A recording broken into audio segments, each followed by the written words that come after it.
दृष्टि आईएएस के टुडे जी के प्रोग्राम में आपका स्वागत है।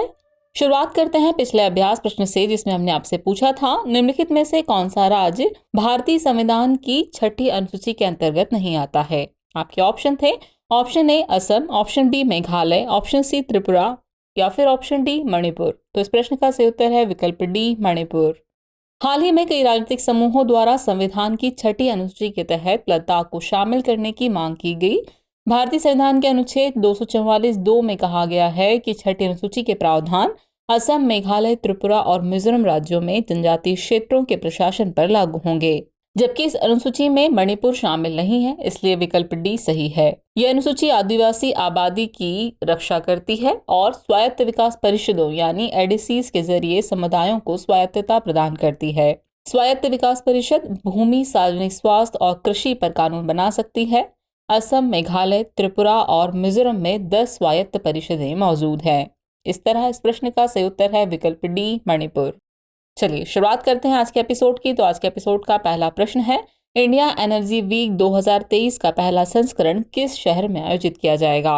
आपके ऑप्शन है नई दिल्ली, बेंगलुरु, जयपुर या फिर मुंबई। तो इस प्रश्न का सही उत्तर है विकल्प बी बेंगलुरु।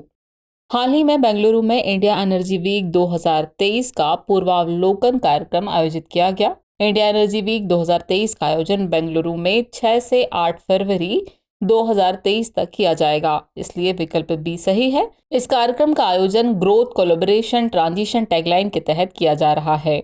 इसमें 30 से अधिक ऊर्जा मंत्रियों, 50 सीईओ और 10,000 से अधिक प्रतिनिधियों के शामिल होने की उम्मीद है। ये कार्यक्रम भारत को वैश्विक आर्थिक विकास के इंजन और वैश्विक खपत के चालक दोनों के रूप में प्रदर्शित करने का एक अनूठा अवसर प्रदान करेगा। इस तरह इस प्रश्न का सही उत्तर है विकल्प बी बेंगलुरु। चलिए अगला प्रश्न देखते हैं। स्वच्छता और पेयजल का वैश्विक विश्लेषण और आकलन यानी GLAAS किसके द्वारा प्रकाशित किया जाता है। आपके ऑप्शन है विश्व bank, amnesty international, green watch या फिर विश्व स्वास्थ्य संगठन। तो इस प्रश्न का सही उत्तर है विकल्प डी विश्व स्वास्थ्य संगठन। हाल ही में स्वच्छता और पेयजल का वैश्विक विश्लेषण और आकलन यानी GLAAS जारी किया गया। इसे विश्व स्वास्थ्य संगठन WHO और UN वाटर द्वारा जारी किया गया है, इसलिए विकल्प डी सही है। यह आकलन 120 से अधिक देशों में जल स्वच्छता और स्वच्छता प्रणालियों पर नवीनतम जानकारी प्रदान करता है। इसके अनुसार 45% देश अपने राष्ट्रीय स्तर पर परिभाषित पेयजल कवरेज लक्ष्यों को प्राप्त करने के रास्ते पर हैं, जबकि 25% देश ही अपने राष्ट्रीय स्वच्छता लक्ष्यों को प्राप्त करने की दिशा में आगे बढ़ रहे हैं। इस तरह इस प्रश्न का सही उत्तर है विकल्प डी विश्व स्वास्थ्य संगठन। अगला प्रश्न है, technology incubation and development of entrepreneurs यानी टाइड 2.0 कार्यक्रम भारत सरकार के किस मंत्रालय से संबंधित है। आपके ऑप्शन है इलेक्ट्रॉनिक्स एवं सूचना प्रौद्योगिकी मंत्रालय, विज्ञान एवं प्रौद्योगिकी मंत्रालय, कॉर्पोरेट कार्य मंत्रालय या फिर वाणिज्य और उद्योग मंत्रालय। तो इस प्रश्न का सही उत्तर है विकल्प ए इलेक्ट्रॉनिक्स एवं सूचना प्रौद्योगिकी मंत्रालय। चलिए एक्सप्लेनेशन से बात को समझते हैं। IIT कानपुर राष्ट्रीय स्तर के वार्षिक हैकाथॉन हैक एंड रिबूट 2.0 के लिए आवेदन आमंत्रित कर रहा है। हैक एंड रिबूट 2.0 का आयोजन technology incubation and development of entrepreneurs TIDE 2.0 कार्यक्रम के तहत किया जाता है। टाइड 2.0 कार्यक्रम केंद्रीय इलेक्ट्रॉनिक्स और सूचना प्रौद्योगिकी मंत्रालय का एक प्रमुख कार्यक्रम है, इसलिए विकल्प ए सही है। इस कार्यक्रम के तहत केंद्र सरकार तकनीकी उद्यमशीलता को बढ़ावा देने के लिए फेलोशिप या अनुदान प्रदान करती है। इस तरह इस प्रश्न का सही उत्तर है विकल्प ए इलेक्ट्रॉनिक्स एवं सूचना प्रौद्योगिकी मंत्रालय। अगला प्रश्न है, DNA फिंगरप्रिंटिंग का विकास सबसे पहले किस देश में हुआ था। आपके ऑप्शन है अमेरिका, जापान, UK या फिर फ्रांस। तो इस प्रश्न का सही उत्तर है विकल्प सी UK। हाल ही में श्रद्धा वालकर मामले में DNA फिंगरप्रिंटिंग चर्चा में रही। DNA फिंगरप्रिंटिंग किसी व्यक्ति के DNA की जांच करके उसकी पहचान करने की एक तकनीक है। इसे पहली बार 1984 में UK में एलेक जेफरिस द्वारा विकसित किया गया था, इसलिए विकल्प सी सही है। आपको बता दें कि समान जुड़वा बच्चों को छोड़कर प्रत्येक व्यक्ति का DNA अद्वितीय यानी विशेष होता है। DNA को कई स्रोतों से निकाला जा सकता है, जैसे बाल, हड्डी, दांत, लार और रक्त। भारत में लालजी सिंह ने हैदराबाद के centre for cellular and molecular biology में अपराध जांच के लिए DNA फिंगरप्रिंटिंग विकसित की, इसलिए उन्हें भारत में DNA फिंगरप्रिंटिंग के जनक के रूप में जाना जाता है। वर्ष 1989 में केरल पुलिस द्वारा एक मामले में पहली बार DNA फिंगरप्रिंटिंग का उपयोग किया गया था। इस तरह इस प्रश्न का सही उत्तर है विकल्प सी UK। अगला प्रश्न है, निम्नलिखित कथनों पर विचार कीजिए। कथन 1 है E20 ईंधन का अर्थ 20% इथेनॉल के सम्मिश्रण वाला ईंधन है।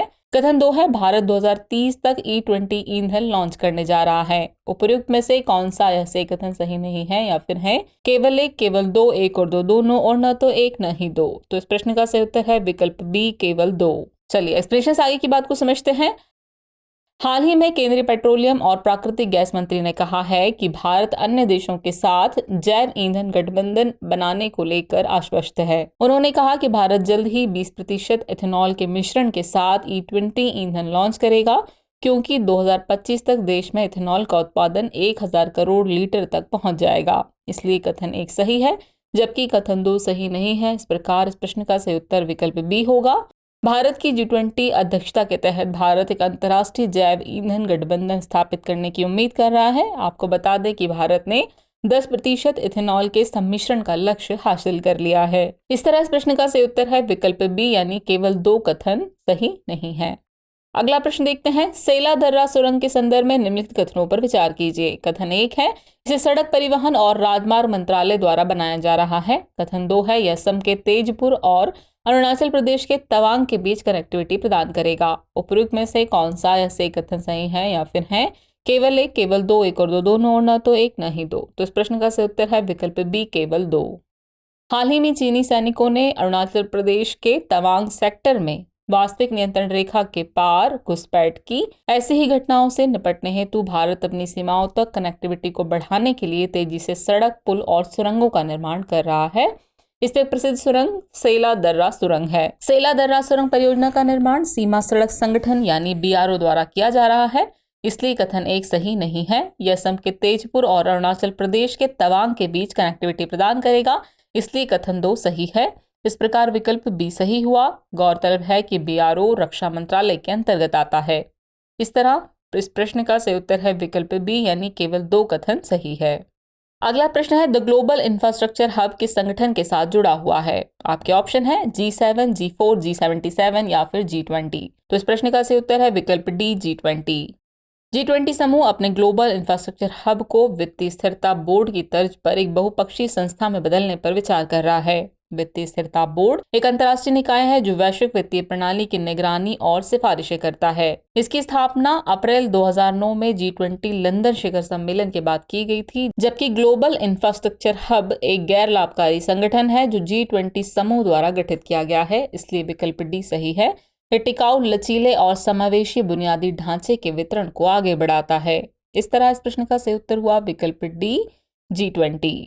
अगला प्रश्न है, अर्थव्यवस्था में मौद्रिक नीति के संदर्भ में हॉकिश नीति के बारे में कौन सा कथन सही नहीं है? आपके ऑप्शन है, यह ब्याज दरों में वृद्धि करेगा, इसका मकसद महंगाई को कम करना है, इसे संकुचनकारी मौद्रिक नीति भी कहा जाता है, या फिर यह ब्याज दरों को कम रखकर विकास को बढ़ावा देने का पक्षधर है। तो इस प्रश्न का सही उत्तर है विकल्प डी, यह ब्याज दरों को कम रखकर विकास को बढ़ावा देने का पक्षधर है। चलिए एक्सप्लेनेशन से बात को समझते हैं।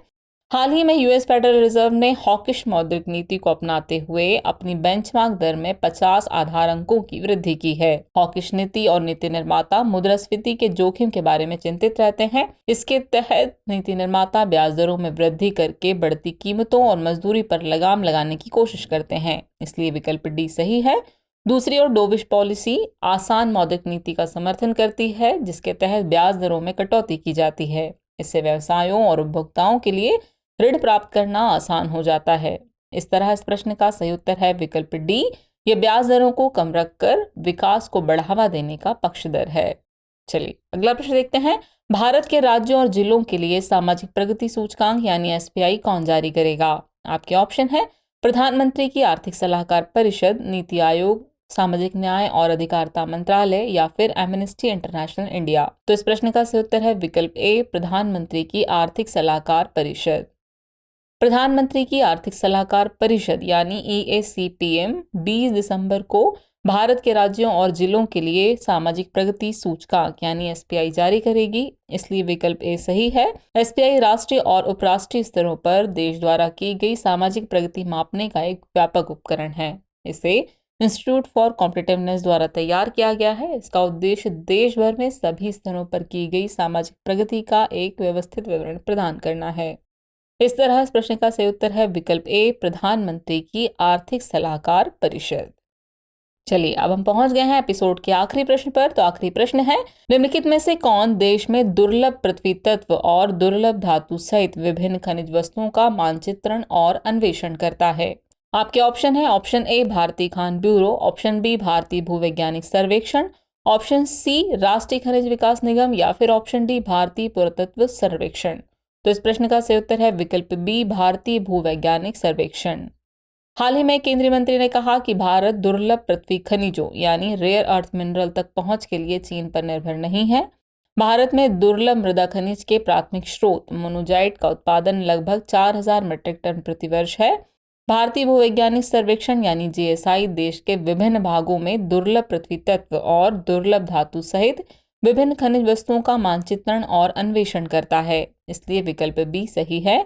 जीएसआई खान मंत्रालय से संबद्ध एक कार्यालय है। इसका उद्देश्य संभावित खनिज युक्त स्थानों का पता लगाने के साथ साथ खनिज संसाधनों को बढ़ाना है। इस तरह इस प्रश्न का सही उत्तर है विकल्प बी, भारतीय भूवैज्ञानिक सर्वेक्षण।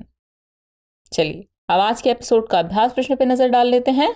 अभ्यास प्रश्न है, स्वदेश दर्शन योजना किस मंत्रालय द्वारा लागू की जाती है? आपके ऑप्शन है, ऑप्शन ए संस्कृति मंत्रालय, ऑप्शन बी पर्यटन मंत्रालय, ऑप्शन सी गृह मंत्रालय, या फिर ऑप्शन डी सामाजिक न्याय एवं अधिकारिता मंत्रालय।